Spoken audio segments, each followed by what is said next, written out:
Oi, gente, tudo bem? Eu me chamo Sérgio Cunha, mais conhecido carinhosamente como Serginho. Sou professor de História, sou militante da POS, que é o Sindicato dos Professores, e a gente está apresentando aqui o Alvorada Podcast.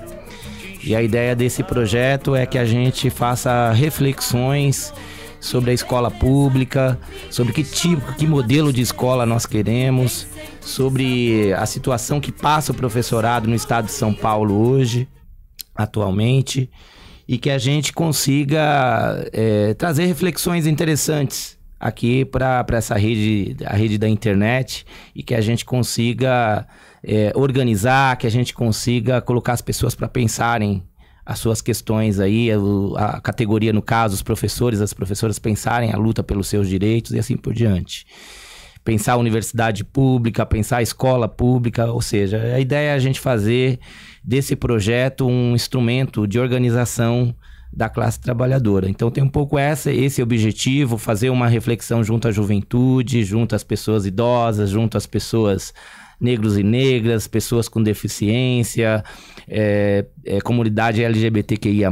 Então a ideia é a gente fazer essa reflexão com todo mundo e a gente alcançar esses objetivos à luz de muita discussão, de um debate bem fraterno. Vai ter diferenças, obviamente, mas a gente quer abrir espaço aí ao contraditório, e quando a gente tiver, sempre é melhor concordar, né? A gente também vai estar contribuindo com essas reflexões. Então hoje a gente está aqui com duas pessoas muito interessantes do ponto de vista desse acúmulo, que é a nossa companheira Rosa Maria.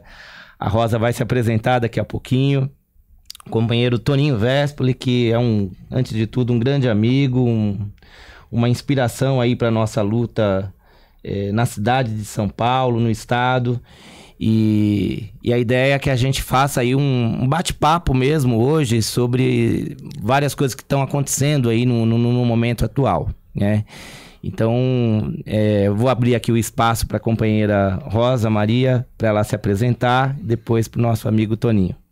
Bom, queria saudar aqui a todo mundo, fazer uma saudação, é um prazer estar aqui, ainda mais com pessoas que estão junto com a gente na luta aí, que sabe o que é a escola pública. Toninho sempre aí, vereador sempre atuante, o Serginho na PUESP.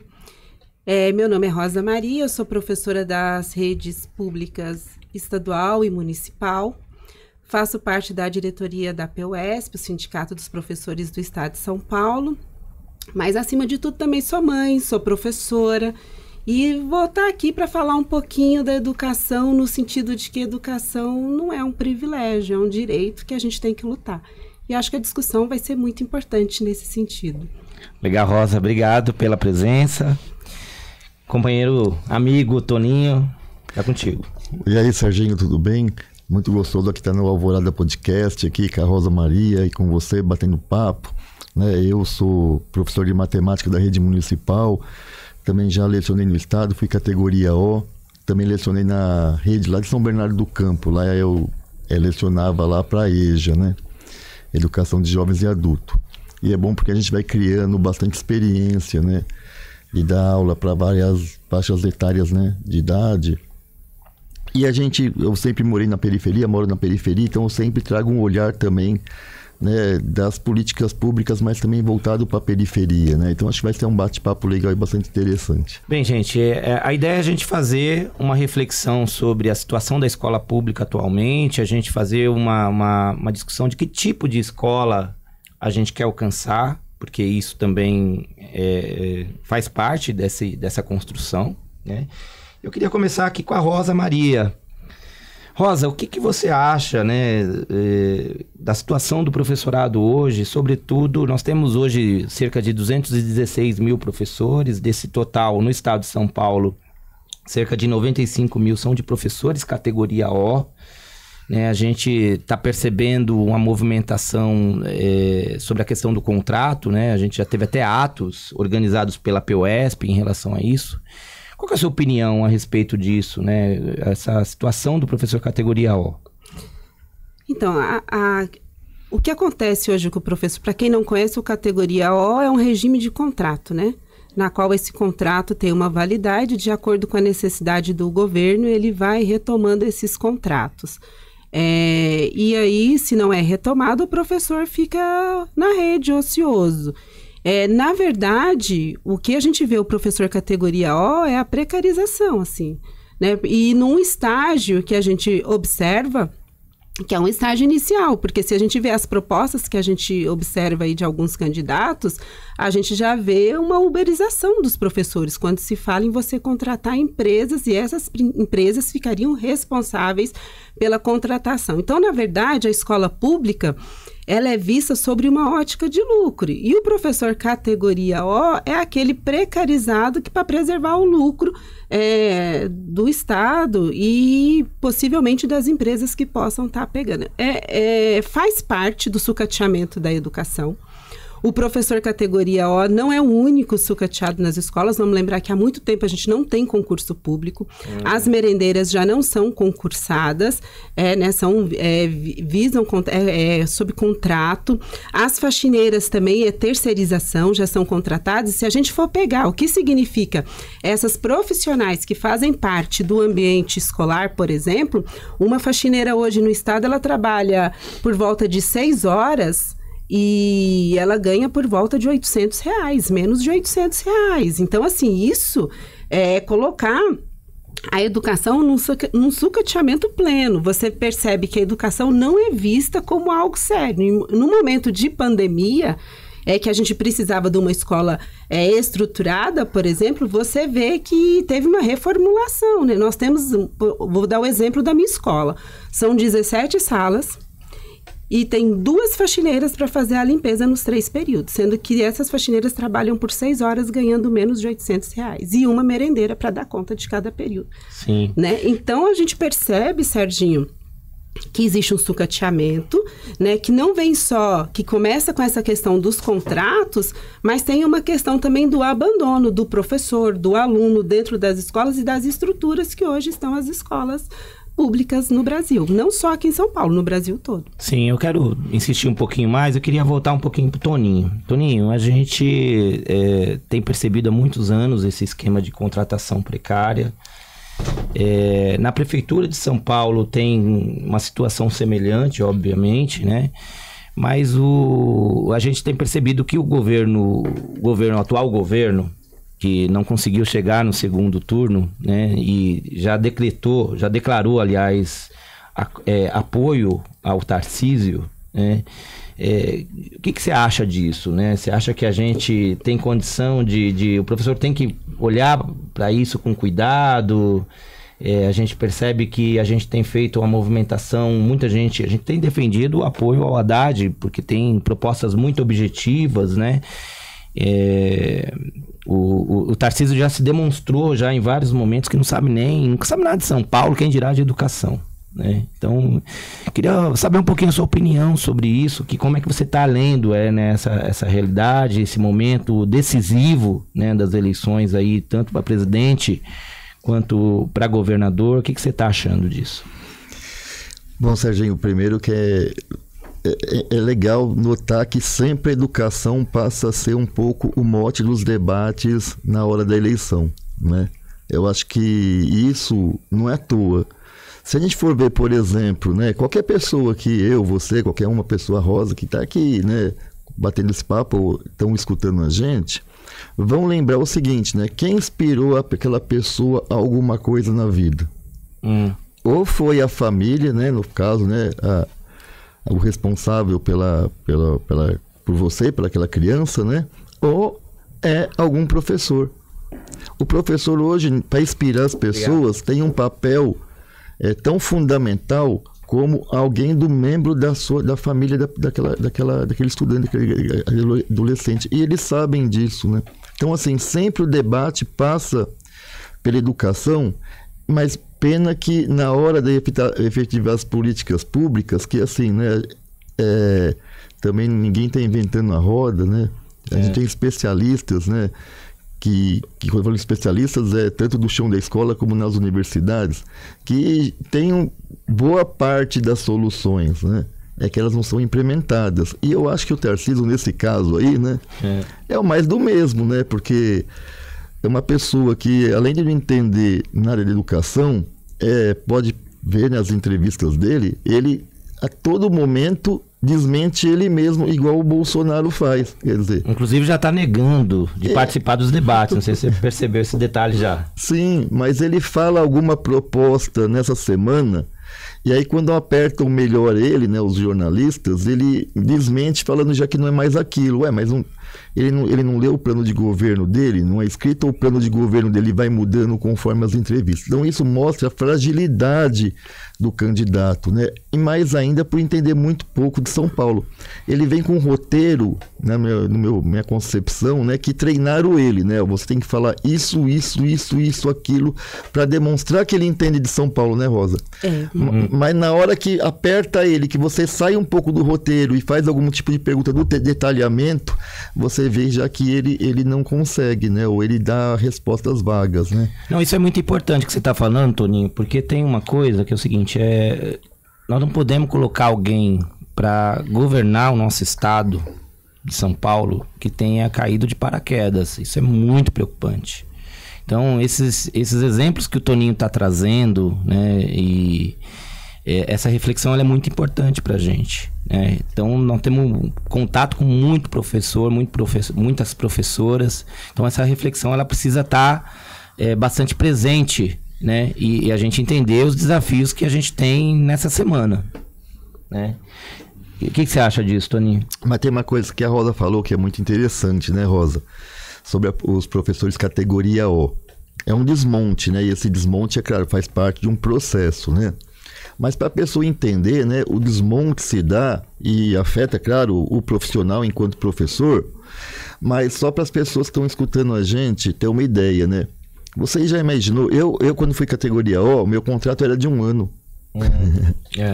Aí você vai fazer outro contrato, dificilmente você consegue cair na mesma escola, né? O professor efetivo, né, ele geralmente, quando ele escolhe a sua escola, ele vai remover por alguma coisa, ou porque mudou, né, de residência ou alguma coisa, então ele acaba pedindo a remoção daquela escola, senão ele vai ficando naquela escola. Você já imaginou, você que está escutando a gente, se você contrata um pedreiro, né, para fazer uma reforma na tua casa, 3 meses você fica com um, depois daqui 3 meses você fica com outro, depois de 3 meses você manda aquele embora e fica com outro, o que vai acontecer com essa reforma, né? Esse exemplo eu acho que pega bastante unidade escolar. Eu vou fazendo contrato anuais, ou de 2 anos ou 3 anos, há uma rotatividade grande nas escolas dos professores, já que praticamente 50% dos professores são categoria O, ou seja, são contratados, há uma rotatividade permanente em todas as unidades escolares. E isso dá um impacto enorme na má qualidade, né, da formação daquele estudante, porque você não tem uma continuidade. E estudar, né, não é só estudar, né, as questões que a humanidade acumulou ao longo do tempo, né, de conhecimento. Tem questão de afetividade, de conselho, né, de relação afetiva que você constrói mesmo, né? Tanto é que um dos maiores problemas, Rosa, que a gente encontra, você também é professora da educação aqui do município, né? Quem leciona, por exemplo, para as crianças, né, de SEI, que é as creches, só para o pessoal entender, né, é a relação afetiva, né? Quando pega essas OS que vai ter a SEI terceirizada, que tem um rompimento de contrato, as crianças passam mal, ficam mal, porque tem uma relação afetiva envolvida nesse processo educacional. E todas essas questões não colocam em conta, eles querem gerenciar como se fosse uma empresa, né? E colocar os professores lá como se fossem meros trabalhadores, não pensando na dimensão educacional e na dimensão afetiva que tem em todo esse processo, né? Eu acho muito interessante isso que o Toninho traz, Serginho, porque a gente vai pensar que o saber ele é uma construção e ele não se faz de uma forma técnica. Você precisa conhecer o aluno, você tem vários níveis dentro de uma sala na qual você vai percebendo o que você precisa construir dentro daquele ambiente, né? Quais são as habilidades que têm que ser construídas. No entanto, a lógica no momento que nós estamos, não é essa. A lógica que a gente faz na proposta, por exemplo, quando você vê a proposta do Tarcísio de trazer uma empresa para que essa empresa contrate, é uma lógica que desassocia o ser humano do conhecimento. É uma coisa técnica, é a uberização. Sim. E aí você tira de todo, assim, se você pega a construção disso, ela não perpassa só no conhecimento, nas habilidades. Ela perpassa também em tudo aquilo que o ser que ele se constrói naquele momento. E aí, Toninho, é importante lembrar do que esses governos trazem com algumas propostas, com algumas fake news que são espalhadas, por exemplo, a questão da educação sexual dentro das escolas. Para quem está dentro da escola, do ambiente escolar, sabe o quão é importante, por exemplo, você ter, para passar para a criança o que é possível, o que se pode, o que é normal, o que não se deve fazer dentro de um ambiente, para que a criança possa, naquele momento, reconhecer que algumas situações são de abuso. Ô, Rosa, assim, o que você reflete com a gente, né, essa contribuição que você dá, leva a gente a pensar um pouco do modelo de escola que a gente quer alcançar, né? Porque a gente sempre vê essa crítica, né? Porque vocês do sindicato, vocês só criticam, qual que é o modelo de escola que a gente quer? Eu acho que essa reflexão a gente precisa azeitar mais ela, não é isso? A gente precisa trazer mais elementos do modelo de escola pública que a gente quer. O que você tem a dizer sobre isso, assim? Eu acho que a gente precisa entender o que é o conceito da gestão democrática, que a gestão democrática é uma gestão participativa, né? E não é uma imposição, você não pode estar com tudo pronto. A gestão democrática, existe uma participação da comunidade, e quando a gente fala comunidade, a gente fala comunidade escolar, que é feito de pais, de alunos, de professores, de funcionários que estão junto conosco. Mas toda essa gestão, ela também tem que ter uma estrutura e tem que ter um ambiente adequado. Então não adianta a gente colocar isso também só na mão da comunidade, se a gente não oferece para a comunidade uma estrutura para que isso possa acontecer. Então, nesse momento, na minha opinião, a educação ela passa a ser de suma importância, porque a gente precisa transformar a educação em algo que seja um direito, não é um privilégio, mas é preciso ficar atento às propostas, porque dentro, hoje, a escola ela tem uma função social muito grande, que muitas vezes substitui uma estrutura econômica defasada que essas crianças não têm, uma questão social ali, que quando a gente tem situações de vulnerabilidade.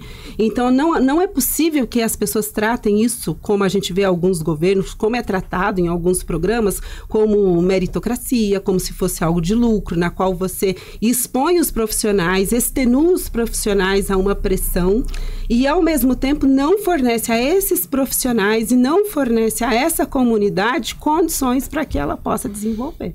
E tem uma coisa que é o seguinte, né? A escola atual do estado de São Paulo, ela cada vez mais tem tirado a autonomia do professor, né? Refletindo um pouco sobre isso, você falou de dar melhores condições para a comunidade participar. Então, cada vez mais tem se esvaziado o conselho de escola, cada vez mais tem se tirado a autonomia da professora, do professor na escola. Isso é uma preocupação, acho que a gente precisa conversar, falar um pouquinho sobre isso, né? Porque a escola tem se tornado, a escola estadual paulista tem se transformado numa indústria de comunicados, né? Isso é bem preocupante, né, Rosa?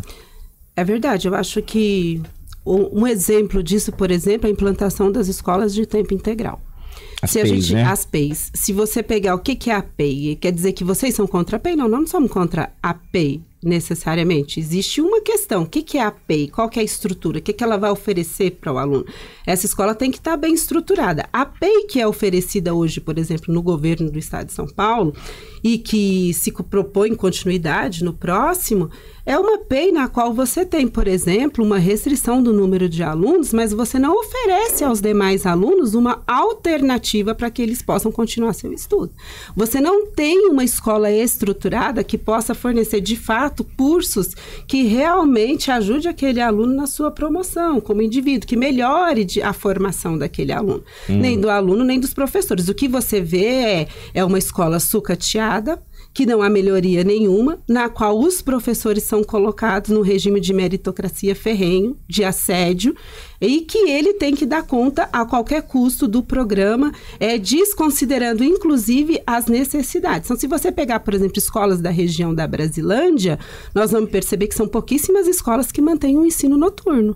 São pouquíssimas numa comunidade enorme, numa comunidade carente de trabalhadores que precisam do ensino noturno. A gente percebe que, na verdade, acontece uma expulsão dos trabalhadores da escola sem uma opção para que eles possam dar continuidade a seus estudos. Aí você pensa, mas foi escolhido, se a gente for pegar todos os processos, a forma como isso foi feito, extremamente antidemocrático. Nós estamos agora, por exemplo, passando por uma quinta onda de PEI, ou seja, as escolas já falaram que não quer a PEI, mesmo as escolas que foram consultadas, mas existe uma insistência que o governo retoma para que essas escolas adotem esse programa. E a comunidade é totalmente desrespeitada. Na sua escolha, né? Deixa eu só dar uma provocada no Toninho. Toninho. Eu só queria falar uma coisa que a Rosa falou que eu acho que é importante, Serginho. Tá. Porque assim, né, pra pessoa que tá lá em casa, lá na periferia, às vezes quando ela acha que tem um problema, o problema não é coletivo, é pessoal. E ela acaba se martirizando por um bom tempo para depois entender que o problema é coletivo, né? Então, com essa questão da PEI, por exemplo, o que está acontecendo é isso. Na hora que eles estão estendendo, né, o horário, né, das crianças, dos estudantes ficarem na sala de aula, aquela escola que tinha 3 períodos passou a ter 2. E qual que é o período que eles estão eliminando de cara? O noturno. Então, assim, o noturno. E o noturno quem que é? O estudante trabalhador, que vai lá estudar à noite, porque está trabalhando de dia. Então, imagina, o cara da periferia, que acordou 5h30 da manhã para poder estar no emprego, né, no horário correto, 8 horas da manhã. Depois ele vai chegar lá na tua quebrada, né, em torno de 7 horas da noite, né? Às vezes sem se alimentar à noite, né, pegando o ônibus lotado, né, o que for. E aí chega lá, não tem mais a escola noturna no bairro dele. Ele vai ter de se deslocar para o outro bairro. Tudo bem, do serviço ele vai direto para outro bairro, mas e depois, quando ele sai lá 11h10, né? Ele tem que sair daquele bairro e ir para o bairro dele. E o que acaba acontecendo? Nem sempre tem ônibus de um bairro para o outro, porque geralmente os transportes coletivos são todos voltados para o centro de São Paulo. Então, às vezes, o cara tem que andar, às vezes, 15, 20 minutos a pé. Você acha que esse estudante vai aguentar isso andando 11h30, meia-noite, né, da escola para sua casa? Ele vai acabar desistindo da escola, ele vai acabar evadindo da escola, né? Sim, e tem uma coisa, Toninho, que eu queria provocar aqui na nossa reflexão, que é o seguinte, né? A bandeira escola, educação integral, ela é uma bandeira da esquerda. Sim. Né? A Rosa começou falando sobre isso. O problema é que as experiências que a gente tem tido com escola de tempo integral são experiências muito negativas. Na opinião de vocês, vamos começar aqui pelo Toninho. Que experiências a gente poderia estimular com essa ideia de educação integral? Para além disso, para que a escola não seja... A escola não pode ser um depósito de crianças, né? Como que a gente poderia estimular a educação integral dos nossos adolescentes? O que você acha disso, Toninho? Então, Serginho, eu fui aqui o relator do Plano Municipal de Educação e a gente é a favor da escola integral, que é ponto pacífico. O que somos contra é da forma que estão sendo implementados, ou seja, você está eliminando espaços pedagógicos, inclusive na escola, para abrir mais salas de aula, certo? Uhum. E aí devia ser o contrário, porque você tem que incentivar, né, que a escola, eu falo que tem que ser praticamente um lugar de cultura, esporte e conhecimento. Então você tem que ter espaço para desenvolver atividades, né, extra sala, né, para o aluno, na própria unidade escolar, mas tem que ter espaço para isso, tem que ter estrutura para isso, né? Mesmo quando você vai pensar mesmo em momentos, né, de construção de conhecimento, que está na carga de aula, você tem que ter laboratórios, por exemplo, e ter vários tipos de laboratórios, já que você quer fazer uma escola integral. Ou seja, você tem que ter uma escola com condições, né, de dar, né, física e capacidade com espaço pedagógico para você conseguir desenvolver essas coisas. Integrado, claro, com espaços, como se fala, para você desenvolver cultura e esporte. Só para ter uma ideia, a gente tem a Caravana Educação, que a gente visita unidades escolares. Então, por exemplo, às vezes tem escolas grandes, EMEFs grandes, que tem 3 professores de educação física. Só uma quadra é coberta. Quando chove,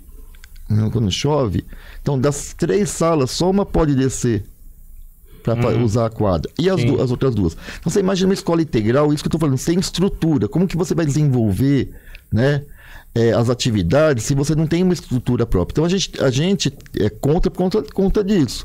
Se não tiver uma estrutura adequada para você conseguir fazer a escola integral, não vai acontecer, na verdade. É mais do mesmo para aparecer na televisão, para falar assim, eu estou desenvolvendo esse tipo de política. Para quem não está na escola pública, quem não está com seu filho lá na escola do estado, escuta, tem uma escola integral, acha que legal. Porque assim, né, falado vagamente, todo mundo é a favor da escola integral que o aluno fique. Legal. Mas é isso. E tem uma coisa que é pior, Serginho. Esse tipo de modelo implementado aqui pelo governo aqui do PSDB, né, é ruim, porque a expulsão do aluno é pensada. Quando fala que vai, né, fechar um dos períodos, eles sabem que os alunos vão invadir. Quando eles sabem que vai aumentar também a carga horária, mesmo para o pessoal diurno, mas que eles sabem que as famílias brasileiras, né, o estudante é aquele que ajuda na renda familiar, porque ele vai vender alguma coisa em algum lugar, ou ele vai sair para fazer um bico, ou ele vai sair para qualquer coisa, na hora que ele tem que ficar mais tempo na escola, né, aquela renda não existe mais. Ou até tomar conta de um irmãozinho mais novo, porque não tem a creche suficiente que deveria ter. Então, tudo isso, né, se você for pegar já nas escolas que tem PEI, a saída dos alunos, a desistência, né, a evasão é muito grande. Então você tinha que ter acompanhado também por uma bolsa permanência para substituir aquele bico do aluno que ele faz para complementar a renda. Para que ele continue na escola. Para ele continuar na escola. Então, assim, o governo tem tudo isso, ele sabe tudo isso. Então, assim, no final é um plano para expulsar os mais vulneráveis, né, da escola. É isso que é o plano. Não é à toa que estou até com um dado aqui, ó, o Bolsonaro tem para o ano que vem proposta de investir para a escola fundamental, para a escola, de nível médio, 29,2 milhões, que essa é a proposta do orçamento dele, sendo que nesse ano era de 664 milhões. De 664 milhões eles vão abaixar para 29 milhões. Por quê? Porque é isso mesmo, querem expulsar os alunos. Expulsando os alunos, você pode diminuir o dinheiro de investimento, porque os alunos não vão estar dentro da escola. Tá. Assim, Rosa, só uma coisa. Você acha que a educação integral ela deve se resumir aos muros da escola? É possível a gente ter esse projeto de educação integral para além da escola? O que você acha disso? Eu acho que a educação ela pode ser pensada de várias formas, né? Quando a gente fala em cultura, quando a gente fala em esporte, e a escola pode ajudar muito isso. O que acontece é que, né, a lógica que a gente vê dos governos que estão aí, tanto o federal, por exemplo, o Toninho fala a questão da vulnerabilidade. Se a gente pegar a diminuição do que foi repassado para merenda, as escolas hoje, as crianças não estão tendo merenda, é merenda seca. E se você pega a periferia, eu trabalho na periferia do Jaraguá, por exemplo, você percebe a carência dessas crianças e não tem como se alimentar. Existe uma lógica, uma reestruturação que foi feita, inclusive, com as empresas que dão alimento para as crianças, que não permitem, inclusive, que elas repitam a merenda. Né? Merenda seca. Agora, você pensa assim, o que é a escola? O que significa uma educação integral?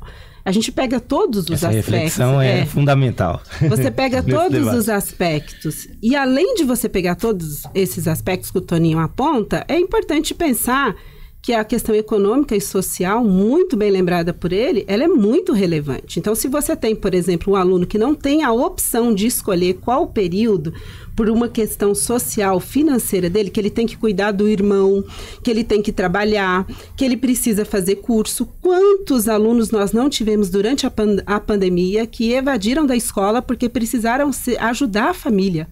Tiveram que ajudar na alimentação, ficaram sem alimentação. né? Então, você vê que esse aspecto, ele não pode ser considerado só como construção de habilidades, de conhecimento. Tem todo um aspecto econômico e social que precisa ser lembrado, e todo um trabalho que é feito com relação à educação, mas no sentido cultural, né? No sentido, por exemplo, da prática de esportes. Então, não dá para você desassociar, mas você também não pode tirar o papel da escola nesse momento. Então, se você pega, por exemplo, tudo isso que a gente tem, do que o governo coloca, que é o trabalho na escola de tempo integral baseado na meritocracia, baseado no chicote daqueles que estão lá dentro, sem nenhuma infraestrutura, sem nenhuma, por exemplo, o Toninho coloca a questão das quadras, na maioria das escolas não tem quadra. Se você for verificar qual é a estrutura que essas escolas têm, a minha escola não tem uma quadra decente, não tem estacionamento para professor, não tem um pátio para que as crianças possam ficar num lugar mais arejado, não tem banheiro adequado, não tem um ambiente. Nós temos casos de escolas, por exemplo, que o teto estava desabando e foi aprovado para ser tempo integral. Foi preciso entrar, né, para que não tinha condições nenhuma, nem mesmo que precisava de uma reforma até mesmo para continuar com o ensino regular. Então, não dá para ser feito essas coisas à força. Você tem que imaginar a educação como ela é de fato. E eu só queria lembrar um aspecto que é muito importante. A maioria na educação básica, no ensino médio, são de mulheres. Nós temos cerca de 80% de mulheres. Na educação infantil, 90%. Então, se você pensa que essa educação quando você coloca essas mulheres para trabalhar, e isso sem contar merendeiras, sem contar as faxineiras, quando a gente coloca a educação nesse aspecto, a gente tira uma questão que é importante, como que sobrecarrega as trabalhadoras da educação e o cansaço mental que se instala dentro desses profissionais, porque é uma sobrecarga muito grande. Um professor de tempo integral se dedica mais de 40 horas ali sobre uma avaliação desumana, na qual o diretor pode dispensá-lo a qualquer momento, se ele não tiver do agrado dele. E o assédio que nós, da PUESP, sempre temos que estar recorrente à Secretaria da Educação com esses professores que vivem em momentos que você não consegue, de fato, tirar as atribuições deles como professor, porque o diretor assedia e coloca como uma possibilidade do encerramento do contrato desses professores. Então tem um detalhe da merenda, né? Que a gente sabe que tem... hoje as crianças estão recebendo merenda seca, né? Então é uma questão que a gente tem questionado, criticado bastante. E o Toninho tem acumulado uma reflexão sobre isso, né, Toninho? Sim, Serginho, eu acho que tem um detalhe importante para falar, porque na pandemia, né, quantas famílias não estavam literalmente passando fome mesmo? Fome não é de uma falta de uma refeição no dia, fome mesmo, né? E vem uma verba nacional, né, para os municípios, né, para que auxiliem na compra de merenda. E o valor em São Paulo é grande pela quantidade de estudantes, né? E só que a lei fala que você tem que comprar merenda para a escola, né? Você não pode dar o valor para... Então você precisa de uma normativa, precisa de uma lei para isso. Uhum. A gente teve aqui vários vereadores em conversa com o secretário municipal de educação, e ele falou para a gente literalmente que tinha pedido, né, para o governo federal fazer essa normativa que é necessária fazer. A normativa só foi feita depois de 3 meses, Serginho.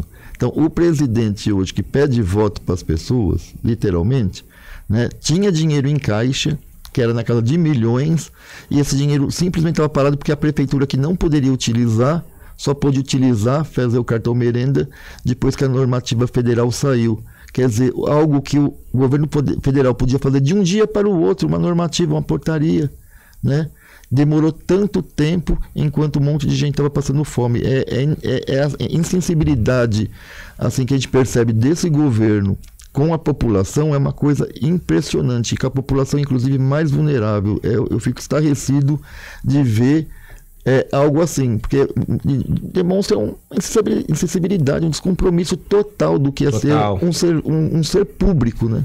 Tá. E aí eu acho que é importante lembrar que a redução da verba da merenda, hoje, a gente ainda tem as famílias em vulnerabilidade. Então é importante lembrar que tem escola hoje, a maioria das escolas não oferece uma merenda de fato de qualidade. É uma merenda seca, para quem não sabe o que é uma merenda seca, é uma bolachinha com achocolatado, com suco, mas isso não suprime a necessidade, não supre a necessidade da maioria dos alunos que estão em situação de vulnerabilidade, que vão para a escola pública, de uma alimentação balanceada, e vai contra até aquilo que a gente acha que é necessário para uma educação, né, gente? Porque barriga vazia, né? Como que uma pessoa estuda com a barriga vazia? Né? Então, a alimentação faz parte, sim, da educação e, infelizmente, nós estamos passando por um momento muito difícil na educação. Tá. Rosa, eu queria apontar um elemento aqui que se diz respeito ao confisco dos aposentados, né? Isso é uma coisa muito séria, porque o governo Bolsonaro, com a sua reforma da Previdência, ele estabeleceu, né, uma possibilidade das pessoas que já contribuíram durante toda a sua vida, numa perspectiva solidária, né? Porque a gente acredita na Previdência numa perspectiva solidária. Eu estou contribuindo agora para que as pessoas possam estar aposentadas agora e lá na frente outras pessoas estarão contribuindo para que eu me aposente. Então tem, antes de tudo, uma relação de confiança, né, construída socialmente com a Previdência Social. O que o Bolsonaro fez foi quebrar essa confiança e depois, com a reforma da Previdência do Dória aqui no estado de São Paulo, isso se reafirmou. Então hoje a gente está vivendo uma situação no estado de São Paulo em que as professoras, os professores que contribuíram durante toda a sua vida, todo o funcionalismo público que contribuiu durante anos da sua vida, está passando a pagar a Previdência novamente. O que você acha disso, Rosa? E o que a gente deve, como nós devemos nos movimentar em relação a isso? Bom, primeiro assim, né? É um absurdo. Se a gente pegar o que foi também a reforma da Previdência, não pega só o servidor público, Sim. Pega toda a população. Se a gente pegar, por exemplo, o que saiu na mídia ontem com relação ao Guedes, que tem a ver com a questão do aumento das aposentadorias, num período como esse, com mais de 4 anos sem o aumento, a gente percebe que o confisco já está vindo já faz muito tempo. Agora, no momento da aposentadoria, que você precisa desse salário para comprar remédio, na qual você teve, por exemplo, uma diminuição dos medicamentos do SUS, onde a maioria da população pobre depende dessa medicação, né? Vai gastar parte do salário aí com atendimento médico, com medicação, a gente tem um confisco, né?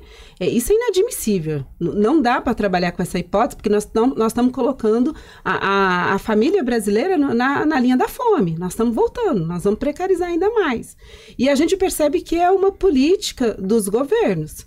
A ideia do confisco, assim como também a gente percebe que as reformas que estão sendo feitas no setor público com relação, por exemplo, aos professores do município e os professores do estado de São Paulo, que é a confiscação dos servidores públicos em gerais, né? Eu falo professores pela educação. Agora, eu queria fazer uma reflexão, Serginho, eu não sei nem se eu estou fugindo, mas eu queria fazer uma reflexão do que é o servidor público. Porque existe um punhado de fake news que tenta colocar o servidor público como privilegiado. Sim. O servidor público, na verdade, ele está a serviço da população. O servidor público é o médico que atendeu na pandemia, é a enfermeira que acolhe. Fazer essa fake news, né?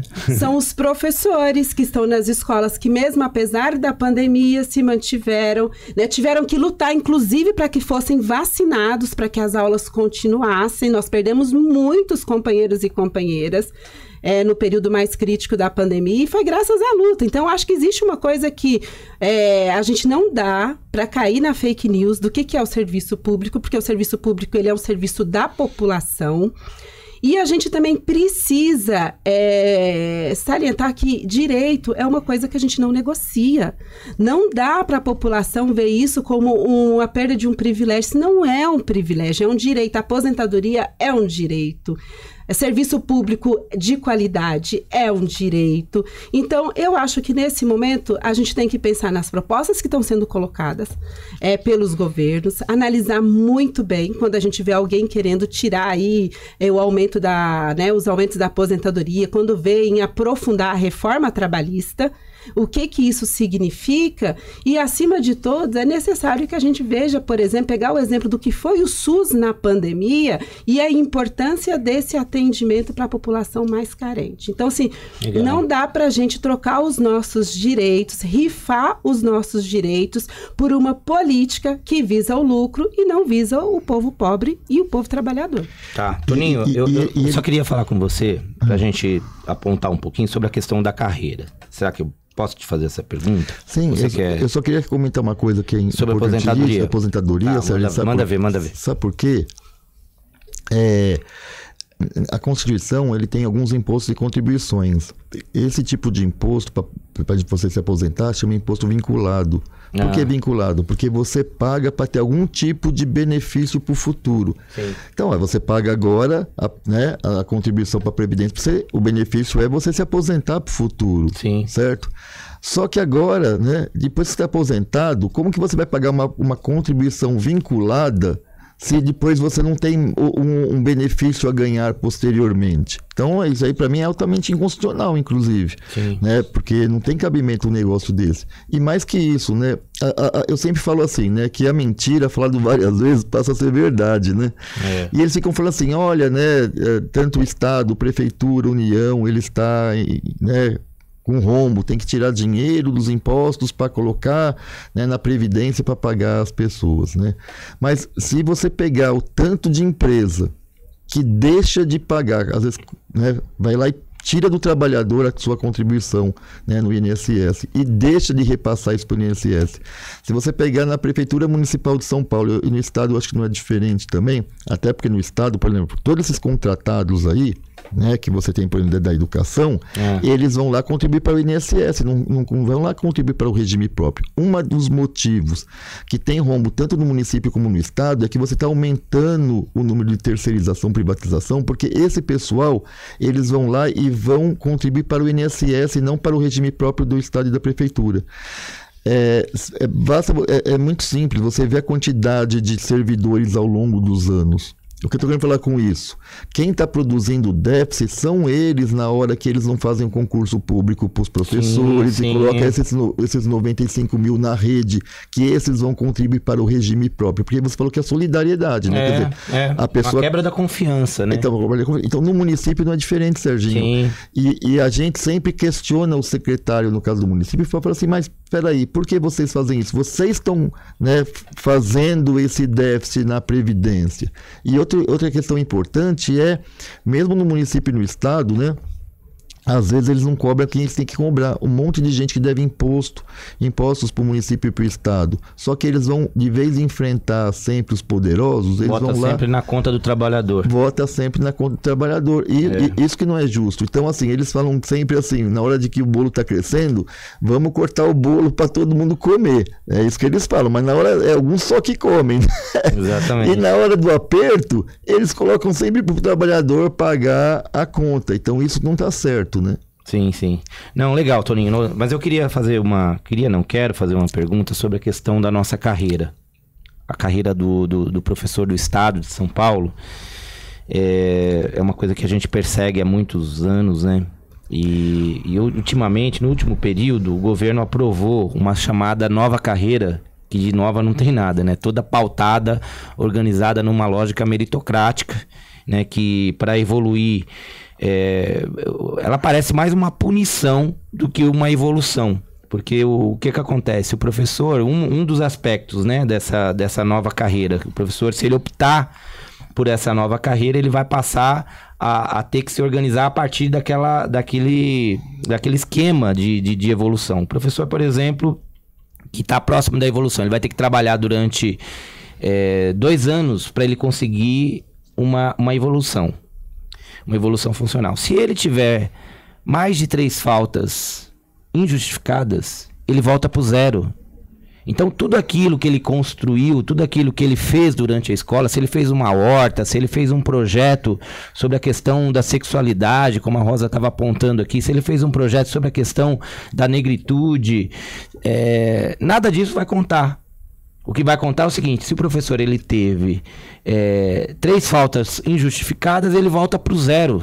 Então, o tempo de serviço dele não é valorizado, o que ele produziu na escola não é valorizado e passa a valer essa lógica meritocrática. Então, isso é uma das coisas que está apontada para essa nova carreira. O que você acha disso, Toninho? No geral, né, Serginho, essa nova carreira é muito ruim para o servidor público, para o professor, né, por vários motivos, né? Por exemplo, nessa discussão também, eles tiraram a questão das abonadas que tinham 6 abonadas, né? Sim. Tirou também a falta-aula e uma série de coisas, né, nesse projeto. E aí, né, tudo isso está interligado. Você pega, por exemplo, igual a Rosa falou, né, entre 80% e 90%, né, são mulheres que são as professoras da nossa rede estadual. 30% delas ou mais são chefes de família. Na hora que o seu filho fica doente, né, ela vai fazer o quê? Vai colocar lá para o pai, que às vezes, né, não dá, a maioria infelizmente não dá atenção que deveria dar. Às vezes vai lá e paga a pensão, mas não dá a relação afetiva que deveria dar, né? Então, assim, acaba sobrando para a mulher. A mulher que vai levar essa criança para o médico, né? Sim. E agora ela não tem mais abonado, então ela já faltou. Então, como ela vai evoluir, né, se necessariamente ela vai ter de ter algumas faltas, porque percalço acontece na vida de qualquer pessoa. Lógico, né? Lógico. Fora isso, né, olha só que loucura, né? Se a gente está contando de 22%, né, de salas que tem 100 professores hoje, né, porque, vamos falar a verdade, a nossa carreira está desvalorizada. Basta você perguntar em uma sala de aula, né, para os estudantes, quantos querem ir para a licenciatura. Praticamente ninguém levanta a mão. Quando levanta é um lá meio tem até vergonha de levantar a mão. Tamanha desvalorização que está o professor na nossa sociedade hoje, né? Por que eu estou querendo falar isso, né?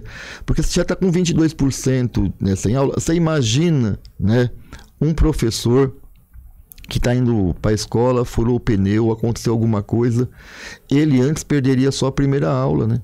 E ele continuaria nas outras aulas. Agora não. Ele chegou atrasado na primeira aula, ele não pode mais lecionar nas outras aulas. Sim. Significa que a porcentagem, né, depois desse projeto tem que estar muito maior que 22%, porque é inadmissível um negócio desse. E vamos também ser honestos aqui, o professor, né, ele não fica em uma rede só.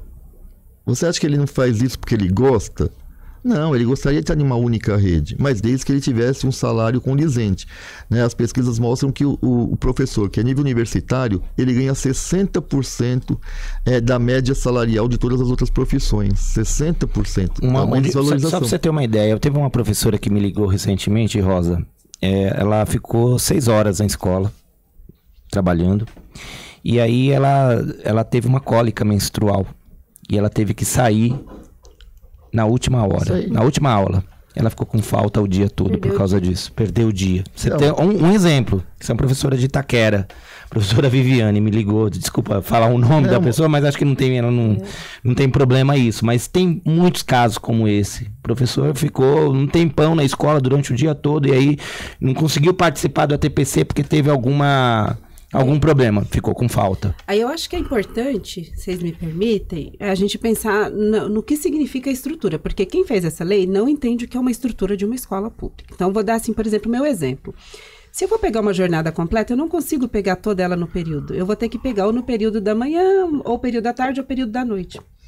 Muitas vezes acontece do professor pegar, por exemplo, período da manhã e período da noite. Período da manhã e período da tarde. Acontece isso. Uma indisposição que pode ser colocada como falta injustificada. Acontece a filha ficou doente, teve que buscar a menina na escola, teve que sair para buscar, não tinha com quem ficar. Perdeu o dia.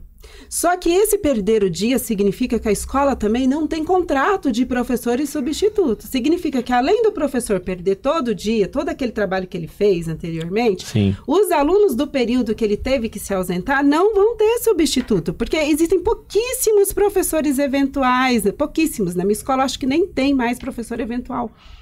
Então, assim, porque não existe contrato, não existe contratação de professores substitutos no Estado, né? Então, assim, existe uma lógica desse governo, que é uma lógica que não pensa na educação como um direito, ele pensa a educação como uma exclusão. Então, se você pega, por exemplo, o que é essa nova carreira? Essa nova carreira não é a valorização financeira do horário do professor na aula, significa o aumento da jornada do professor. Ele vai ganhar mais porque ele é obrigado a ficar mais tempo na escola. Se antes ele ficava 30, ele é obrigado agora a ficar 42 horas. Ele aumentou e o valor da aula, ela aumenta do salário, ele aumenta porque ele ficou mais tempo na escola. Porque se você pegar, somar o valor da aula, essa conta nós já fizemos na PUESP. Sim. Se você só um detalhe, Rosa. Mas é bom só para as pessoas não perderem o raciocínio. Sim. Se você dividir o valor diminui o valor da aula. Da aula dada, diminui. E aí eu queria falar assim, as nossas escolas são tão sucateadas, gente. Por exemplo, existe o diário digital. As nossas escolas, a internet não suporta que você digite até mesmo a chamada. Dificilmente você consegue fazer a chamada na maioria das escolas da periferia, onde eu trabalho, por exemplo, eu não consigo. Quando é que você tem que fazer isso manualmente e depois você vai em casa para poder preencher o diário fora do seu horário de serviço? Nessa nova carreira, aquele horário que a gente chamava de tempo livre, que eu podia escolher aonde, não existe mais, eu tenho que fazer na escola. Só que a escola não tem estrutura para que eu faça esse tipo de trabalho burocrático. O que vai acontecer? A professora, que é 80% mulheres, que chega em casa, tem a terceira jornada, tem o filho para cuidar, tem a casa para fazer, ela vai ter que, aquilo que ela tinha um horário livre, desempenhado para fazer, ela vai ter que fazer depois do horário dela de trabalho, depois ela cumprir a jornada dela em casa. Então, assim, é um absurdo, é um aumento de jornada, não é uma valorização do profissional, muito é uma imposição em troca dos nossos direitos conquistados por anos de luta. Sim. Então, nós vamos perder o nosso quinquênio, nós vamos perder a sexta parte. Então, o que isso significa? É a precarização que está seguindo para todos os trabalhadores. Por isso é muito importante a gente avaliar o programa dos governos que estão sendo colocados aqui, porque nós estamos num momento crucial. A gente precisa fazer uma discussão sobre concepção de escola, né? Eu acho que esse debate com a categoria, ele é muito importante, porque não dá para pensar uma carreira se a gente não pensa o que se constrói dentro da escola. Mas eu diria mais, esse debate, ele é fundamental, porque, só pra gente concluir, Rosinha, tem uma coisa que é o seguinte, né? Quando você pensa uma carreira, você pensa... É necessário que se pense o tempo de serviço e aquilo que se produz no dia a dia da escola. Então, se eu participo da reunião do conselho de escola, isso precisa estar na minha evolução. Se eu participo, se eu, de alguma maneira eu estimulo a vinda da comunidade para a escola, isso tem que estar na evolução. Se eu produzo um projeto de horta, se eu produzo um projeto sobre a questão racial dentro da escola, tudo isso tem que ser valorizado num processo, porque é uma construção de baixo para cima. Então, carreira é isso. Quando eu olho para a carreira, como o governo do estado está fazendo, somente numa perspectiva meritocrática, né, e punitiva, inclusive, porque o exemplo apareceu aqui, né, eu evoluo se eu não tiver falta nenhuma, então desconsidera tudo que eu construí, tudo que eu fiz junto com a comunidade, com os estudantes, não serve mais, só serve aquilo que está ali. Aparentemente eu fui um bom funcionário dentro daquela perspectiva, eu não faltei, eu sou um bom funcionário, senão eu não sou, né? Então eu vou punir essa pessoa, eu não estou valorizando aquilo que foi produzido, o conhecimento, a lógica dos afetos, como várias vezes foi tocado aqui pelo Toninho. Então queria que a gente fizesse um pouco queria deixar essa provocação, Rosa. Eu acho que isso é fundamental. Se a gente pega a questão da carreira, um profissional que ele tem uma carreira na qual ele tem um tempo para se dedicar a ela, tem uma formação, essa qualidade a gente vai ver diretamente no chão da escola, gente. Não tem como desassociar o bem-estar do profissional, e a gente diz carreira, a gente diz tempo de trabalho, e aí a gente não pode esquecer as condições para que isso aconteça. Assim, não dá para isso acontecer em uma sala de aula com 40, 45, 50 alunos. Nós estamos falando de uma sala de aula com 20, no máximo 25 no ensino médio, em condições, com estrutura, né, com a escola. Se a gente for pegar a escola hoje, a maioria das escolas tem 2 inspetores, isso aí não garante, faz parte, aí toda a estrutura, todo o aparelho que tem a escola para ajudar o professor no conteúdo. Então, não dá simplesmente para vir a meritocracia e o governo do estado e federal se isentar da sua condição, que é o provedor das redes. Então, assim, é muito importante esse debate, porque quando a gente fala de valorização da categoria, a gente está falando também da aquisição da qualidade do ensino para o aluno. E a gente não pode desfazer esse vínculo e esse link de forma alguma. Nossa, Rosa, bacana. Eu acho que a gente deixou, tanto pelas reflexões do Toninho, quanto as reflexões aqui da Rosa, a gente deixou uma boa contribuição para essa reflexão da escola pública, da carreira, e o que precisa ser considerado num debate como esse, numa construção como essa. Então, muito legal. Mas, gente, o momento, a gente precisa entrar um pouco aqui na questão das eleições. A gente tem uma semana, um pouquinho mais de uma semana pela frente, e um debate como esse, que tem como objetivo, né, que tem um nome de Alvorada, né, que tem um objetivo de trazer coisas novas, de reflexões, de algo, uma perspectiva inovadora para a gente precisa fazer essa reflexão do que significa do que nós estamos vivendo hoje. Então é muito grave o momento que a gente está passando, a gente está em risco. A lógica civilizatória não é só uma questão de você votar em um ou votar em outro. O bolsonarismo está impregnado na sociedade com um monte de coisas que a gente que joga contra a lógica humanista. Esse é o debate que está posto para todos nós. Então nós precisamos fazer essa reflexão sobre o que está acontecendo no nosso país. Então, tanto do ponto de vista do governo do estado, Toninho, quanto da presidência da República, a gente tá vivenciando um momento decisivo. Então, queria que vocês colocassem um pouquinho a opinião de vocês, né, sobretudo no momento que a gente está, que as eleições estão, né, pautadas em fake news, nas mentiras, né, depois eu quero falar um pouquinho sobre as vacinas, sobre a questão do que foi aí a pandemia no país, mas nesse momento em especial, né, que está apontada essa questão das mentiras e das fake news. O que você acha disso, Toninho?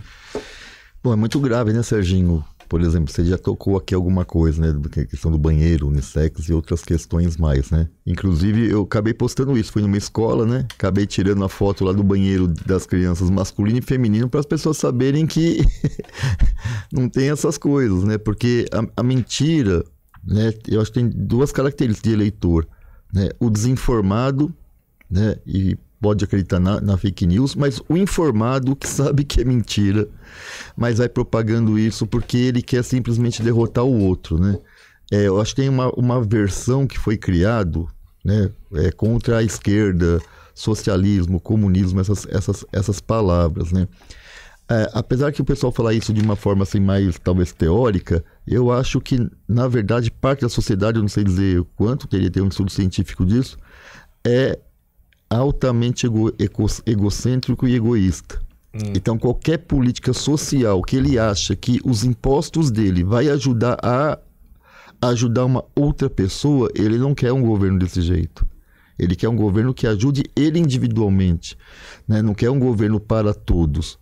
E aí, para um cara desse, mesmo que ele saiba que aquela fake news é mentira, ele vai colocar porque ele não quer um governo de cunho social, ele não quer um governo desse estilo, porque ele acha que é a meritocracia, cada um tem que ter o seu esforço. Sim, mesmo que as pessoas... Esforço individual, né? O que vale. Mesmo que as pessoas começaram na saída de pontos diferentes. Sim. Mas ele acha assim, não importa se eu tive privilégio ou não, certo? Eu estou nessa condição e eu quero um governo que faça por mim, né? E que não pense em questões sociais. Eu não tenho que me preocupar com o outro. Eu acho que o egoísmo na sociedade, isso é o que mais me impacta, porque a gente que viveu a década de 80, a questão da solidariedade, eu não estou falando que hoje não tem setores da sociedade que não são solidários, não é isso que eu estou falando, mas estou falando que esse pessoal mais do núcleo do bolsonarismo, para mim é esse perfil de pessoa, ele não liga para outra pessoa. Então, sim, qualquer coisa na nossa cabeça, da nossa régua, de falar, poxa, mas vamos falar de solidariedade, vamos falar da ajuda ao próximo, isso não sensibiliza esse povo. Tá. Porque ele não pensa nisso. Então, isso é o que me deixa mais estarrecido, porque eu achava que essa porcentagem, inclusive, era muito baixa no Brasil, né? Porque o Brasil sempre teve aquele negócio assim, o país, né, da solidariedade, né, tudo mais. Mas a gente percebe que não é bem assim e que o buraco é mais embaixo, que esse número é bem maior do que a gente podia imaginar. Obrigado, Toninho. Rosa, eu queria entrar num assunto aqui que, gente, nós estamos tomando todos os cuidados. O Bolsonaro disse isso, né? Bolsonaro, o que você acha aquele comentário que ele fez sobre as venezuelanas, né? Que pintou um clima. Como é que é isso? Né? Como é que a gente... Como é que isso deve cair, né? No entendimento das pessoas? A gente como professora, como é que isso impacta na nossa atuação? Eu acho que uma das falas que eu fiz aqui inicialmente é com relação à educação sexual, que está totalmente deturpada, né? A questão da sexualidade, do que se ensina nas escolas. Isso é uma fake news que a gente tem que... é abominável. Porque, na verdade, quando a gente vê esse tipo de declaração feito pelo presidente, a gente percebe como que a questão da sexualidade está muito enraizada, como é preciso desmistificar essa relação, né? Pedofilia, 14 anos, pedofilia, não existe clima. E a gente precisa ensinar nas escolas que não existe clima, isso não existe. Tem comportamentos que são abusivos, tem comportamentos que não podem ser tolerados, e não é possível que a gente tolere isso do presidente da República, porque, na verdade, instiga esse tipo de comportamento na sociedade. Uma pessoa que influencia milhares de outras pessoas, né? O presidente da República é essa figura. Mas aí, né? se a gente for pegar, por exemplo, a questão da relação desse presidente com as mulheres, a forma como que trata as mulheres, jornalistas, políticas, né? Até mesmo nas entrevistas que a gente vê, então a gente percebe que existe um descaso, né? Na verdade, isso inclusive impacta nas políticas aí com relação a gênero. E não é à toa que hoje um dos nossos principais, não diria problemas, mas um dos principais percalços que nós temos é a questão da tal fake news da ideologia de gênero que existe, que é colocada, e do policiamento que há dentro das escolas, que inclusive fomentado pela ideologia da escola sem partido. Mas, e o que você tem a dizer para as professoras e para os professores que estão associando, por exemplo, votar no Tarcísio, né, vão votar no Bolsonaro e logo votam no Tarcísio? Como que você avalia isso?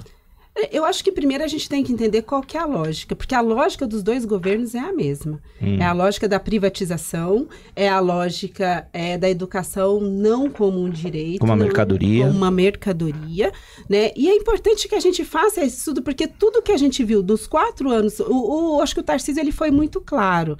Eu vou ser uma continuidade do governo Bolsonaro. Tudo que a gente viu com relação à educação no governo Bolsonaro, desde que a diminuição da verba da merenda, que despreza a população mais carente, como também a perseguição com relação à implantação da ideologia da escola sem partido, que questiona, inclusive, acontecimentos históricos, a questão das religiões, como é tratado. A gente percebe, por exemplo, que uma escola, gente, a escola tem que ser laica, a escola tem que ser pública, gratuita e de qualidade. É um perfil laico, a gente não pode ter essas discussões permeando dentro da escola, mas a gente não pode esquecer que nós temos pontos importantes, a gente não pode esquecer da nossa cultura. Então não dá para você esquecer que aqui em São Paulo, por exemplo, nós temos os indígenas que fazem parte, que é preciso estar falando da questão indígena, ao invés de ficar propagando o absurdo do canibalismo do índio com banana. E isso é ridículo, né? Porque você distorce toda a nossa história, a questão aí das matizes africanas, do que tem a ver, e todo o debate que existe com relação às questões de gênero dentro da escola. Existe um policiamento. E aí, quando a gente fala da questão da gestão democrática, é preciso que a gente entenda o que é uma gestão democrática, porque ela beira o debate. E se não é possível fazer um debate dentro da escola, não é possível dizer que se defende a democracia. Tá. Né? O Sérgio, tem uma questão disso aí, né, do que o presidente falou, além de ser crime, né? Mas eu sempre penso no aspecto cultural e educacional, né? Sim. Porque a gente, né, sociedade e homens e mulheres, nós somos criados a ser LGBTfóbicos,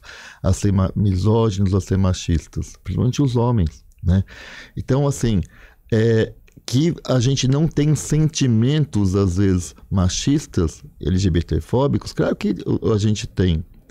O que a gente faz é trabalhar uma desconstrução o tempo todo do que a gente foi criado. O problema é que o presidente falar um negócio desse, ele passa por uma sociedade dessa, né? Que já tem todas essas problemáticas. Esses sentimentos que vocês sentem, né, que vocês sentem, não é tão ruim assim. Sim. E que você pode, inclusive, expô-la para fora e ainda cultivá-las.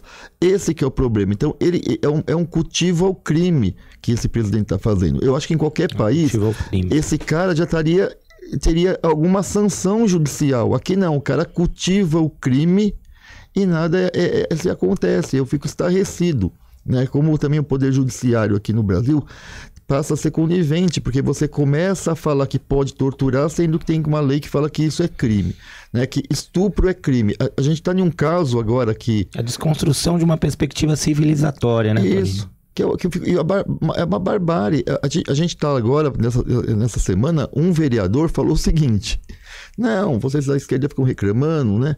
Mas eu tenho no meu vídeo, no meu celular, vídeos de pessoas, né, que da esquerda praticando sexo com crianças ribeirinhas.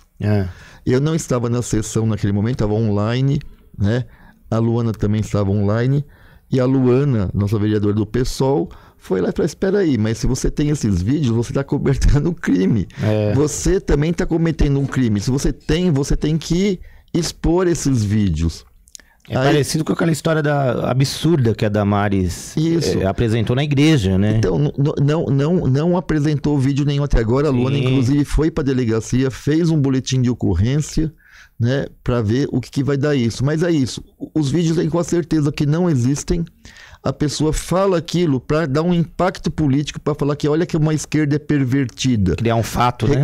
Criar fatos. Mentiroso. E esses fake news vão andando, né? E as pessoas vão acreditando. Então, se não tem uma pessoa que fala, aqui existe uma regra social, existem leis, e essas leis a gente tem que, no mínimo, né, se pautar por elas, porque senão como que a gente vai viver em sociedade com as divergências? Então, eu acho que o bolsonarismo, inclusive, quebra todas essas relações, que é muito ruim. Né? Não só de convívio social, mas que a gente pode, inclusive, quebrar as leis que estão estabelecidas para esses convívios sociais, de uma forma informal. Sim, e é muito interessante isso que a gente está conversando, porque quem está convencido para o dia 30 de outubro, está convencido. Agora tem muita gente, mas muita gente que está em dúvida. A gente quer conversar com esses indecisos, com essas indecisas. Queria falar um pouquinho, Toninho, sobre essa questão da pandemia. Não é razoável. Se a gente tem muita divergência, se a gente discorda em quem votar no dia 30 de outubro, a gente precisa pensar que não é razoável o Brasil ser o segundo país do mundo com o maior número de pessoas mortas por Covid. Isso tem alguma coisa, tem que ter algum tipo, as pessoas têm que ter algum tipo de relação em relação a isso e perceber a responsabilidade que o presidente da República teve quando ele falou mal da vacina, quando ele inventou um remédio que não tinha nada a ver, quando ele tirou sarro das pessoas que estavam morrendo por Covid. O que você acha disso, Toninho? Sério, isso eu acho que é indescritível até falar em palavras aqui, porque assim, né, ele incentivou as pessoas a saírem à rua, tudo pensando na economia. E vamos ser muito honestos aqui, quem conseguiu se preservar foi quem tinha uma grana, quem tinha um dinheiro. Porque a periferia mesmo, essa não conseguiu se preservar. Porque não tinha auxílio emergencial naquela época para as pessoas no começo. E elas precisavam ganhar o dinheiro delas para poder botar o pão e o leite na mesa dos seus filhos. Então, o pobre mesmo, da periferia, os mais pobres vulneráveis, esses não tiveram opção. Pegaram ônibus lotado. Inclusive, o prefeito diminuiu a quantidade de ônibus de circulação na cidade. Olha que crime um negócio desse. Ele deveria colocar a frota inteira funcionando, nem que andava quase todos vazios, porque isso aí é uma questão de preservar vidas. E aí, quando a gente for ver a questão da vacina, O presidente, aí a CPI demonstrou isso, foi oferecida, né, vacinas para o presidente da República, quer dizer, para o Brasil, um dos primeiros países a ser oferecido a vacina da Pfizer. O presidente simplesmente deixou para lá, nem respondia aqueles e-mails. A gente poderia ter evitado um monte de morte que nós tivemos aqui nesse país, né? E então, Rosa, só para a gente dar continuidade a essa parte, né? Mas Rosa, acho que nós fazemos parte de uma geração que a gente, brincando, né? A gente saiu do ventre de nossas mães já com uma vacina esperando a gente, né? Eu lembro que a vacina da poliomielite, do sarampo, e de repente a vacina contra a Covid, que é uma doença que estava matando milhares de brasileiros, se tornou uma coisa, pelo presidente da República, uma coisa malquista, né? O que você acha desse comentário, né? Quem tomar a vacina vai virar jacaré, né? Como o presidente da República fez diversas vezes, né? Do ponto de vista da educação das pessoas, como que isso impacta? Como isso impactou nas pessoas, na sua opinião?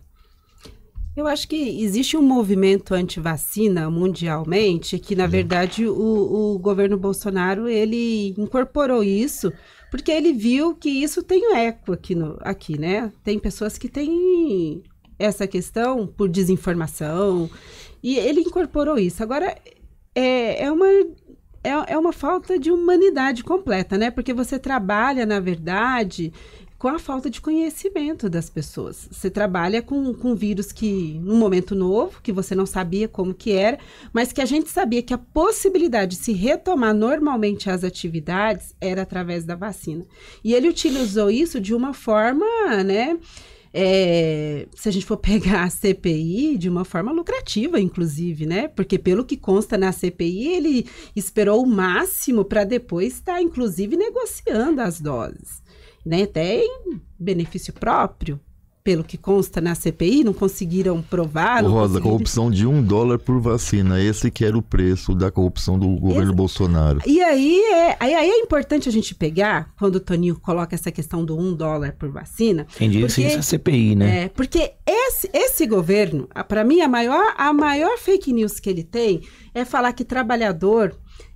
os direitos trabalhistas que nós conquistamos, como a aposentadoria, como o direito a férias, como o direito à carteira assinada, é um privilégio. Para mim, isso é a pior fake news. E aí, quando ele vem com a vacina, ele coloca a vacina como um privilégio também, porque ele tira, né? Olha quantas pessoas, 400 milhões de pessoas que poderiam ter sido salvas com a vacina. Olha quanto a gente poderia. Então, ele coloca isso num âmbito que é um privilégio para se enaltecer, né? E de uma forma com corrupção.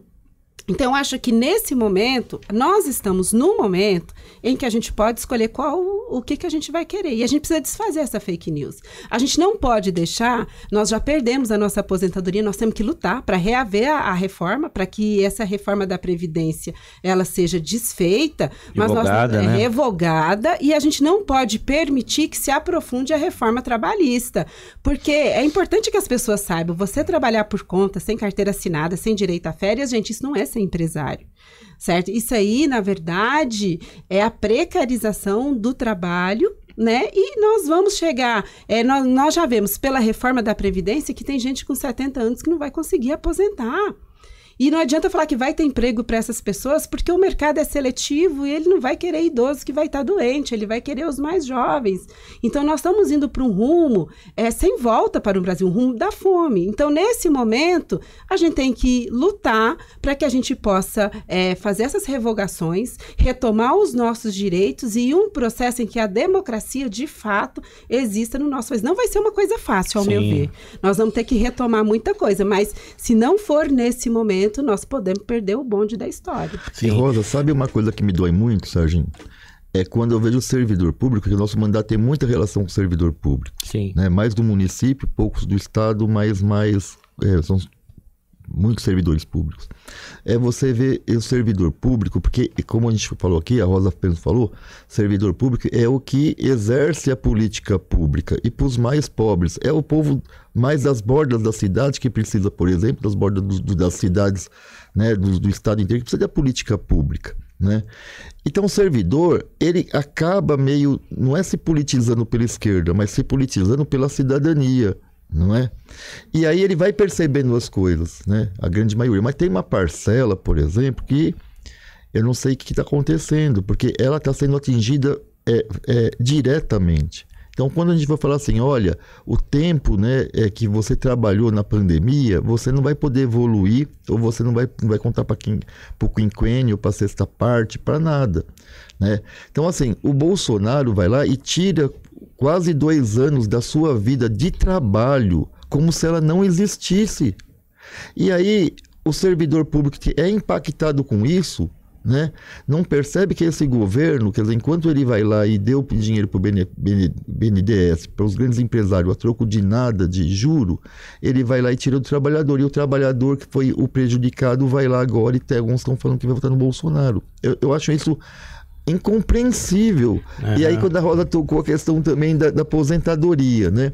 A reforma da aposentadoria, tanto do estado dos municípios, e não só aquele de São Paulo, né, mas que foi tudo reflexo do governo Bolsonaro, quando ele fez a reforma previdenciária lá no Congresso, né? Então, assim, imagina hoje as pessoas trabalharem até 65 anos de idade, homem, e 62 mulher, né? Eu queria enfatizar isso que a Rosa falou, que eu acho muito importante. Em um país onde, quando você chega a 50 anos de idade, não tem emprego para você, porque ele acha que você é idoso. E o que ele vai pagar para você? Ele vai pagar para 2 jovens, né? Vai dividir aquele salário para 2, 3 e vai pagar aquele jovem praticamente o salário mínimo. Então, assim, o que vai ser dessa população daqui a uns anos? E o impacto não vai sentir tanto agora, mas daqui dos próximos 10, 15 anos a gente vai ver pessoas cada vez mais na rua. Não é à toa que nós pulamos. Quando eu entrei como vereador na cidade de São Paulo, nós tínhamos 10 mil pessoas vivendo em situação de rua. Hoje a estimativa é 80 mil. Daqui 10, 15 anos não vai ser 80, vai ser 150. E boa parte deles idosos, porque não vão ter renda, não vão ter aposentadoria e não vão ter dinheiro para pagar aluguel. Então isso aqui vai virar uma catástrofe, né? E isso tudo eles sabem. Isso que eu fico... Eles sabem melhor que a gente, melhor que o sindicato, melhor que... Eles têm os dados mais precisos do que a gente. Toninho, e eu queria falar uma coisa que, assim, a ideia é a gente, de fato, fazer um diálogo com as pessoas que estão indecisas num momento como esse. Um momento decisivo. Essa é a eleição das nossas vidas, não tenhamos dúvida. Acho que já foi colocado aqui algumas vezes que o que está em jogo é um pacto civilizatório, né? Porque o que está se defendendo da sociedade hoje, para a sociedade, é muito preocupante, né? E... me preocupa bastante também um elemento que diz respeito à nossa sobrevivência, né? O Tarcísio, o Tarcísio de Freitas já colocou no seu programa, em algumas vezes nos debates, que pretende privatizar a Sabesp, né? Eu falo uma coisa, eu moro com a minha irmã, né? Cada um em sua casa. Minha irmã tem a família de 3 pessoas. Essa semana eu peguei a conta de luz dela, veio R$120. E a minha conta, que eu moro na Casa dos Fundos, ela não vem sempre R$90, no mínimo uns R$90. Então, as pessoas, a gente tem percebido, estão fazendo empréstimo para pagar a conta de luz. Como é que fica com a privatização, conforme o Tarcísio tem defendido, da água, né, da Sabesp, no caso? Como é que ficará a vida das pessoas numa situação como essa, na sua opinião, Toninho? A vida das pessoas vão piorar muito, porque vai aumentar a conta de água do povo, né, Serginho? Não tem jeito. Quando você passa para uma empresa privada, o que move uma empresa privada é lucro. É lucro, certo? Então ela vai querer o lucro. Então, assim, e vamos falar a verdade, se você está numa empresa privada, você quer o lucro máximo. Não é qualquer lucro. Uma empresa trabalha isso, pelo lucro máximo, né? E eles vão fazer isso com certeza. Então,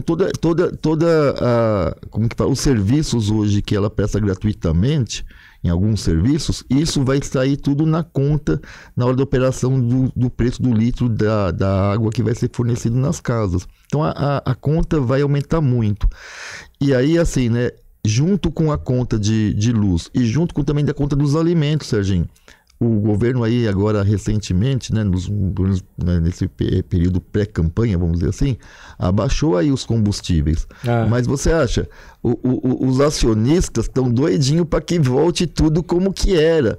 Quem é que tem dúvida que depois das eleições também vai começar a aumentar os combustíveis de novo? O gás estava aumentando frequentemente, parou aí numa média aqui na cidade de São Paulo, entre 105 a 115, depende do lugar que você vai, né? Mas não tenha dúvida disso, passar as eleições, né? Volta tudo.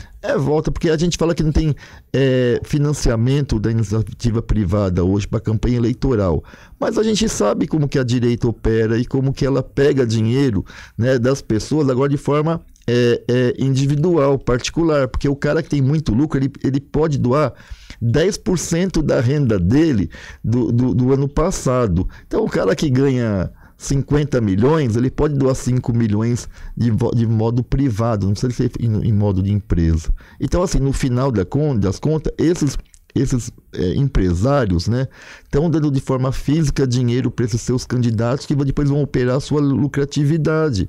Então, assim, fica muito difícil, inclusive, concorrer com isso. Né? Por isso que sempre ganha os mesmos. O pessoal fala do Centrão, mas o Centrão sempre consegue eleger sempre a maioria do Congresso. Por quê? Porque ele opera dessa forma, né? É dano que se recebe.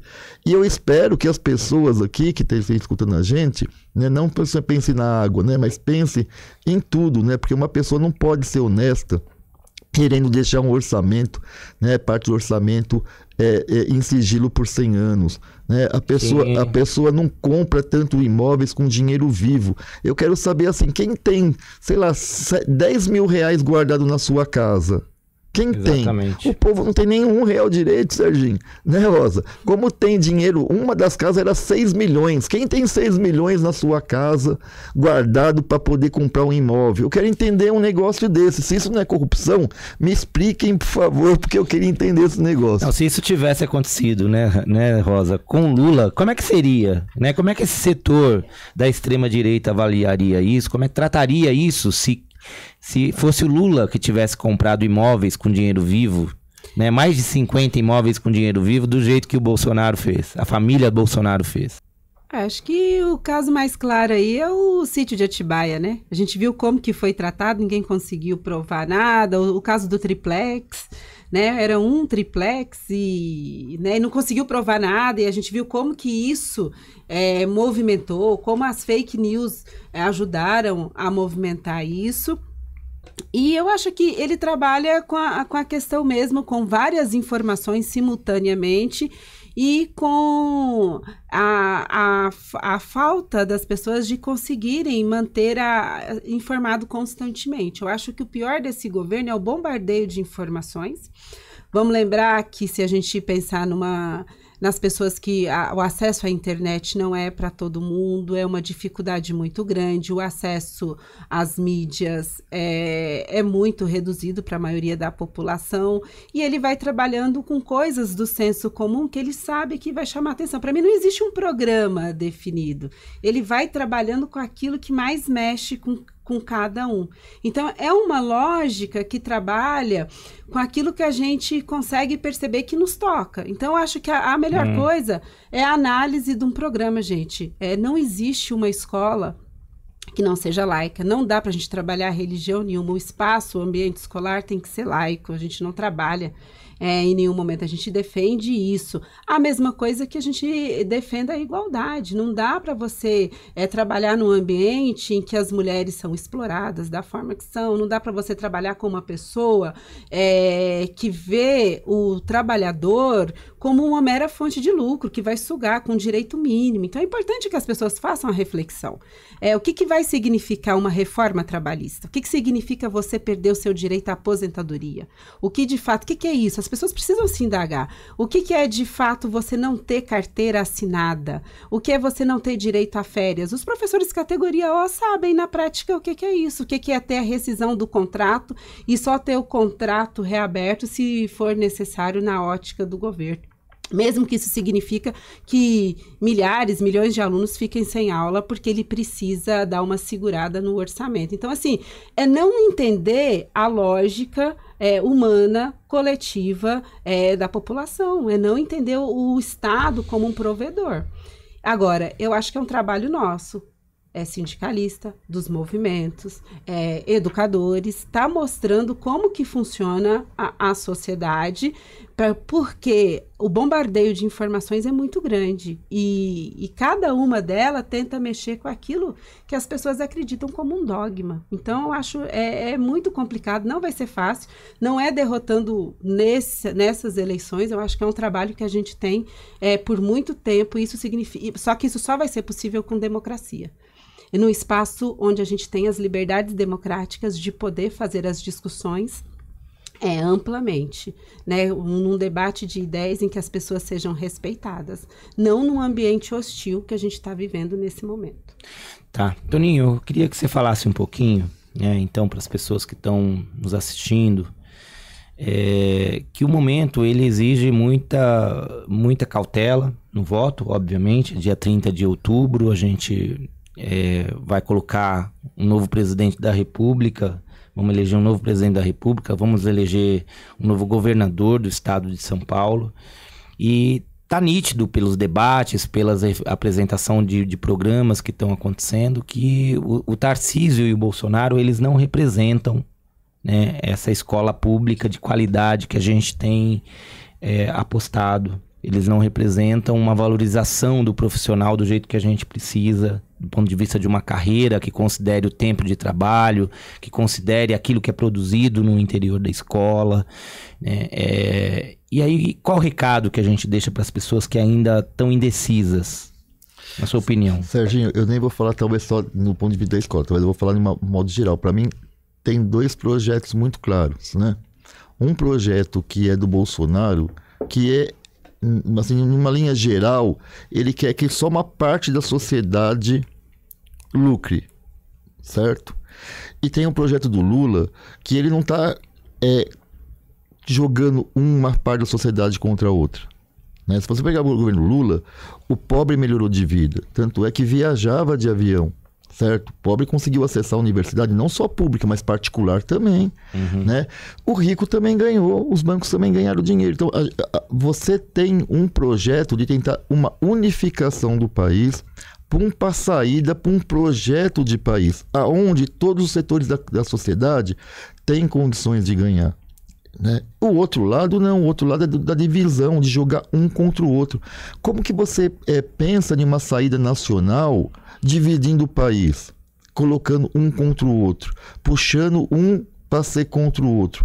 A gente não vai para lugar nenhum, Serginho. Então tá muito visível, e aí não é uma questão de esquerda, de direita, não é uma questão ideológica. Aliás, quem coloca as questões mais ideológicas é o governo Bolsonaro, porque todo o debate que ele fez no Ministério da Educação foram debates ideológicos, né? Ou escola sem partido, ou várias questões que ele acabou colocando, ou a prova, né, do Enem, parecia uma coisa com perguntas esquerdistas, não sei o quê. Ele colocou o debate ideológico dividindo a nossa sociedade o tempo todo. O Lula, pode perceber, ele está dialogando com católicos, evangélicos, né, muçulmanos, com ateus. É um país para todos. Agora o Bolsonaro fica jogando evangélicos contra católicos. Quer dizer, o que quer fazer aqui? Aonde nós vamos com essa barbárie de estimular o ódio? O ódio está ao ponto de as pessoas começarem a agredir a outras, começarem a matar outras, como já aconteceu na própria campanha de matarem pessoas, porque pensa diferente. Isso está criando um negócio no Brasil que a gente não tem outro lugar. Esse tipo de projeto vai levar a gente para o buraco. E vai levar, inclusive, esses setores que ganham muito dinheiro hoje. Porque hoje eles ganham dinheiro, mas quem é que vai investir em um país com instabilidade do jeito que é? Se você é um empresário, Serginho, que está lá fora com dinheiro para investir, ou na Argentina, ou na China, ou aqui no Brasil, você traz dinheiro para o Brasil num momento de instabilidade. Eu não estou aqui defendendo um tipo de modelo para o Brasil como esse. Eu estou falando como que é o jogo hoje no sistema capitalista e como que as peças se movimentam. Então, assim, esse pessoal não vai fazer investimento no Brasil, um lugar onde eles vão investir, saber que todo esse ódio, essas coisas, pode dar ruim para o investimento dele. Ele vai investir para outros lugares. Então, o Bolsonaro, nesse ódio, né, não é à toa que várias indústrias estão saindo do Brasil. A gente está vivendo um momento de desindustrialização de uma das mais fortes no período atual. Por quê? Porque é isso, ninguém com sã consciência vai investir nesse país. Por isso que a saída é uma unificação nesse momento. E é um presidente que se coloca como estadista, que dialogue com vários setores. O Lula não vai ser o presidente da esquerda, não vai ser do PT, né, do PSOL, de qualquer partido. Ele vai ser presidente de todos os brasileiros e ele é um cara negociador. Isso a gente sabe que é o perfil do Lula. E a negociação dele é que eu imagino que ele vai fazer um governo, inclusive, de centro, porque ele vai pegar todas as posições e tentar achar uma mediação entre as posições. E eu acho que nesse convívio da sociedade... Nesse momento tão delicado... Nesse momento tão delicado da sociedade, eu acho que esse momento é a saída necessária. Eu sou uma pessoa de esquerda, claro que eu gostaria de reformas muito mais... fortes para a classe trabalhadora. Mas nesse momento, um tipo de governo do Lula hoje se faz mais que necessário para a gente tirar esse Brasil do buraco que a gente se encontra. Aprofundar esse buraco com o governo Bolsonaro é colocar o Brasil numa derrotada que depois não sei se vai ter saída mais para esse país. Certamente vai precisar de muita luta nossa para que a gente consiga garantir nossos direitos. A gente sabe que não é fácil, nunca foi e não vai ser. Mas que a gente precisa dar uma outra... um outro rumo para o nosso país, a gente precisa. Não dá para continuar mais com o bolsonarismo. Acho que é esse o recado, né? Rosa, o que você tem a dizer sobre isso, Rosa? Sobre esse momento tão delicado que a gente tem, que muitas pessoas, nossos estudantes, muitas professoras, professores estão ainda indecisos. A sociedade como um todo, como muito bem colocou o Toninho. O que você acha disso, Rosa? Qual o recado que a gente deixa para essa última semana que falta? Olha, nesse momento é preciso que a gente tire de campo a lógica mercantilista. Não existe um governo que olhe para a população, que enxergue a população como lucro. E eu falo isso porque não dá para a população brasileira pagar para ver o que está acontecendo, salvar o país, como vamos ter colocado, né, entre aspas aí, rifando a sua aposentadoria, rifando seus direitos trabalhistas, rifando a sua carteira assinada. Gente, isso são direitos adquiridos. Não dá para ter a educação no viés em que a meritocracia se sobrepõe ao investimento na educação, a formação dos profissionais, a ampliação de escolas. Porque na pandemia, por exemplo, nós tivemos um fechamento enorme de salas de aula em São Paulo e uma superlotação nas salas na qual você não conseguiu recuperar a aprendizagem em condições subhumanas para os profissionais da educação e para os alunos. Então, assim, não dá, num momento crucial como esse, votar em políticas, porque quando a gente vota na pessoa, a gente vota em políticas que vão dar continuidade a enxergar as pessoas, a população, como uma forma de mercadoria. A nossa aposentadoria não está à venda. Os nossos direitos trabalhistas não podem ser tidos como privilégios. E a escola pública tem um olhar que tem que ser para a população pobre, para o jovem trabalhador. Tem que ter um viés em que olhe isso de uma forma democrática, laica. É importante a gente reforçar isso, e gratuita. Porque no plano desses governos, a escola pública ela perde muito o caráter gratuito.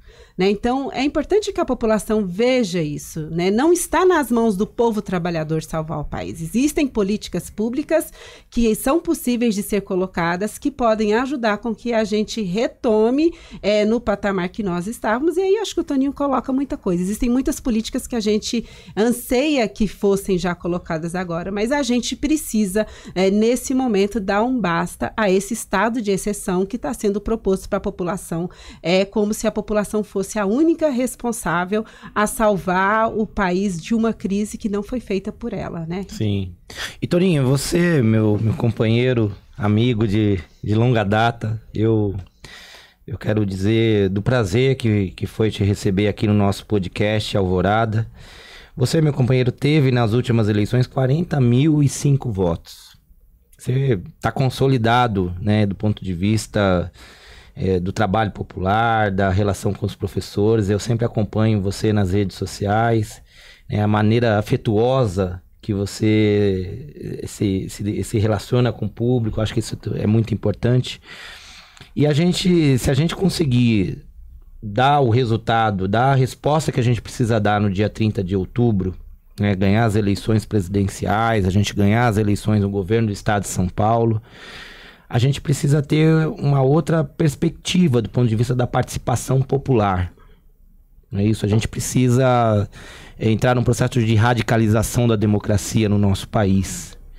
Você, como uma representação popular o que você acha que a gente pode fazer para alcançar essa mudança do nível de consciência das pessoas, para fazer as pessoas participarem mais da política, por exemplo? Qual que é a sua opinião sobre isso?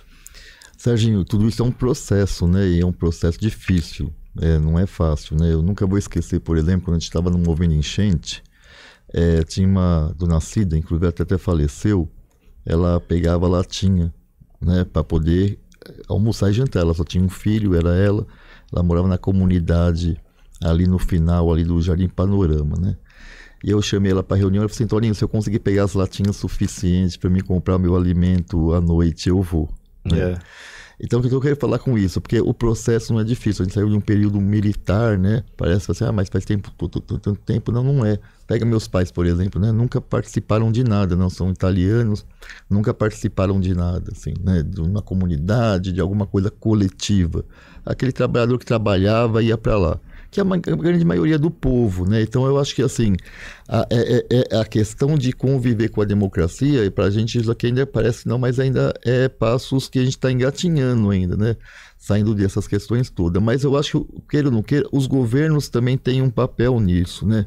Eu vejo, por exemplo, o papel do governo da Luiza Erundina, por exemplo, né? Quando a gente estava discutindo no meu bairro, quase não tinha asfalto. Foi muito asfaltado na época do governo da Luiza Erundina. As lideranças comunitárias iam fazer curso, né, de ler o contrato e, por exemplo, furar lá o asfalto para saber qual é a camada de asfalto, de pedra, se está correspondendo ao contrato, isso, aquilo, junto com o fiscal da prefeitura. O que eu queria falar com isso? O Estado tem que estar aberto a esse controle social, essa participação popular.